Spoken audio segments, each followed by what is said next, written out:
데일리 베스트 3부 뉴스를 시작하겠습니다. 자, 미국의 우파 성향 시사평론가이자 동아시아 전문가인 고든찬 변호사가 최근 문재인에 대해 잇따라 강도 높은 비판을 이어나가고 있어 세간의 주목을 받고 있습니다. 자, 우선 고든찬 변호사는 중국계 미국인 변호사로서 20년 동안 중국에 살며 여러 로펌의 고문으로 일한 바 있으며 뉴욕타임스, 아시안 월스트리트 저널, 헤럴드 트리뷴, 사우스 차이나 모닝 포스트 등 세계 각국의 유력지에 많은 글들을 싣고 있는 인물이기도 합니다. 또한 고든창은 미국 트럼프 행정부에 상당한 영향력을 행사하는 폭스뉴스에도 자주 출연해 논평하고 있습니다. 자, 이번 시간에는 최근 고든창 변호사가 한 발언을 집중 조명해 보겠습니다. 고든창 변호사는 현지 시간으로 13일 자신의 트위터에 문재인에 대해 여적죄로 고발한 한국의 시민단체를 언급하면서 문재인 대통령이 번역죄로 고발됐다. 대한민국을 배반한 대통령이 이제까지 벌여온 행각과 똑같은 일들을 특히나 북한의 침략에 한국의 벽을 허무는 행위를 앞으로도 벌일지 누가 알겠는가라며 자유진영은 한국을 잃을 수도 있게 됐다고 경고했습니다. 이어 문재인은 반역자인가? 그는 북한에 대해 무척 열정적으로 말하지만 그가 대표로 선출된 사회에 관해서는 똑같이 하지 않는다며 이는 그의 마음 상태에 대한 단서처럼 보인다고 지적하는 트윗글을 잇따라 올렸습니다. 또한 그는 문재인의 행보에 대한 강한 의구심을 지속적으로 드러내고 있습니다. 자, 고든창은 현지 시간 12일 BBC 로라 비커 기자가 문재인과의 인터뷰에 대해서 소개한 트위터를 인용하며 문재인은 김정은의 악마적 의도의 통역가이자 대변인이 됐다고 평했으며 지난 8일에는 문재인은 북한의 간첩일 수 있다고 말했습니다. 이어 그가 실제로 그렇든 아니든 간에 우리는 그렇게 간주해야 한다며 그는 자유와 민주주의 그리고 남한을 뒤엎고 있다. 그는 위험하다고 강조했습니다. 그는 하버드대학 한국학연구소 연구위원인 터프츠대학 이성윤 교수의 문재인이 평양의 엘리트들이 고난의 행군 시기 민족국가의 자존심을 지켜왔다고 말했다는 트위터 메시지를 인용하기도 했습니다. 자, 이뿐만이 아닙니다. 그는 10일에도 김정은은 남북 간 차이에 대해 걱정할 필요가 없다며 문재인의 정책이 남한의 성장을 심각하게 갉아먹고 있다. 이를 수렴현상이라고 부르자라고 했습니다.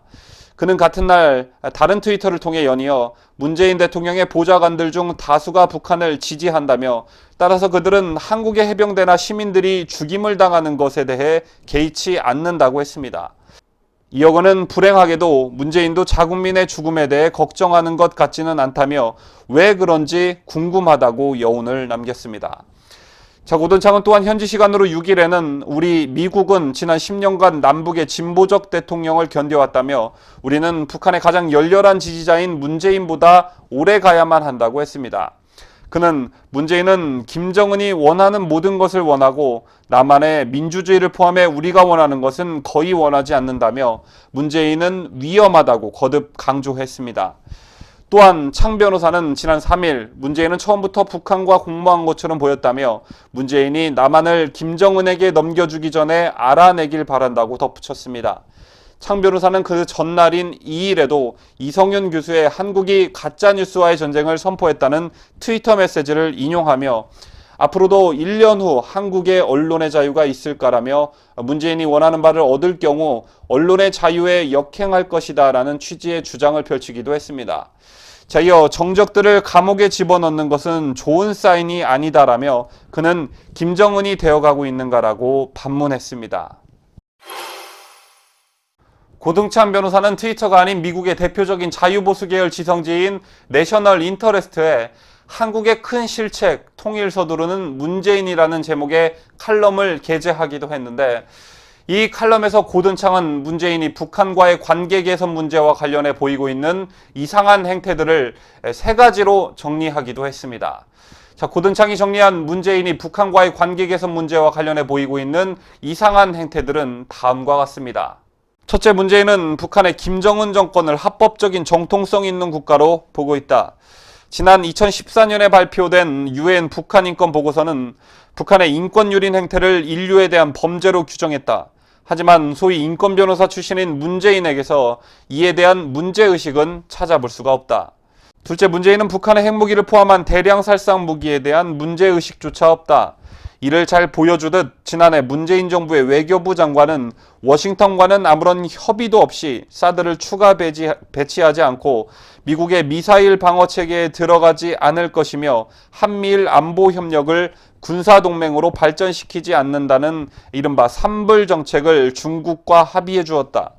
셋째, 문재인 정권의 외교부는 남북 경협이 대북 제재안에 해당 사항이 없다는 논리를 국제사회에 설파하고 있다. 문재인 정권은 초창기에는 김정은이 핵무기를 포기할 때까지 대북 제재를 유지해야 한다며 적어도 표면적으로는 워싱턴과 공동보조를 맞추는 것 같았다. 하지만 이제는 달라졌다. 최근 문재인 정권의 외교부 장관은 폼페이오 미 국무부 장관과 유엔 안보리에 각각 북한에 대한 퍼주기식 남북 경협을 허락해 줄 것을 지속적으로 요청하고 있다. 고든창은 문재인의 이런 잘못된 사고체계가 대북 현금 퍼주기가 궁극적으로 김정은으로 하여금 핵을 포기하게 만들 것이라는 이미 폐기된 명제에 집착하고 있는 데 따른 것이라고 설명했습니다.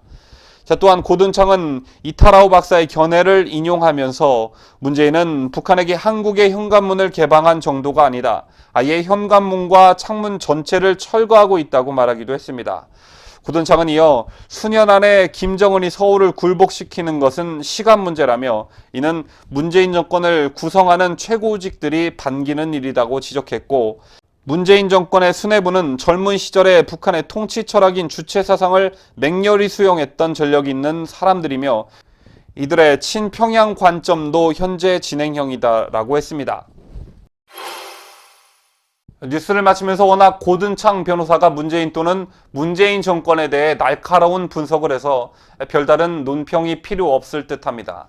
자, 이런 고든창 변호사의 분석에 공감을 느끼시는 분들도 많으셨을 텐데요. 문제는 이 정도 저명한 인사가 이 정도의 파급력 있는 발언을 공개적으로 했다면 국내 기성 언론에서 이 내용을 다뤄 국민들이 균형 있는 판단을 할 수 있도록 언론의 역할을 다해줘야 할 텐데 이런 고든창 변호사의 발언을 심도 있게 다루고 있는 언론은 없는 듯합니다. 자, 고든창 변호사는 앞으로 1년 후 한국의 언론의 자유가 있을까라고 걱정했습니다. 자, 이 같은 걱정이 괜한 걱정은 아닌 듯합니다.